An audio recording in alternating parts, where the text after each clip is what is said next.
জীবনে একবার ঢোকার তৌফিক দিয়েছিলেন। আলহামদুলিল্লাহ। আমার চোখের সামনে অনেক রাজা বাদশা আমার চোখের সামনে ঢুকছে। জীবনে বহুবার আল্লাহ নিয়েছেন।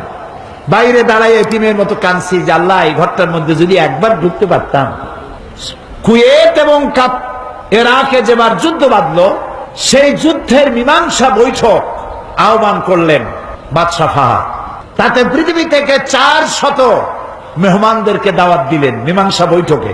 কেমনে কেমনে আমার মতো একটা ভাঙ্গা ছেঁড়া মানুষও দাওয়াত পাইল। আমি তখন যখন প্লেনে উঠেছি, তখন আমার মনের মধ্যে একটা চিন্তা হলো, সারা জীবন যে আশাটা করতেছিলাম আল্লাহ যদি এইবার এটা পুরো করতেন। আমাদেরকে হোটেলে নিয়ে জায়গা দেওয়া হলো। এশার নামাজের পর একটা ব্রিফ কেস দিল সমস্ত মেহমানদেরকে। ব্রিফ কেসের ভিতরে কাবা শরীফের গেলাপ পাইলাম, আতর পাইলাম, জায়নামাজ পাইলাম, আর পেলাম অনুষ্ঠান সূচি।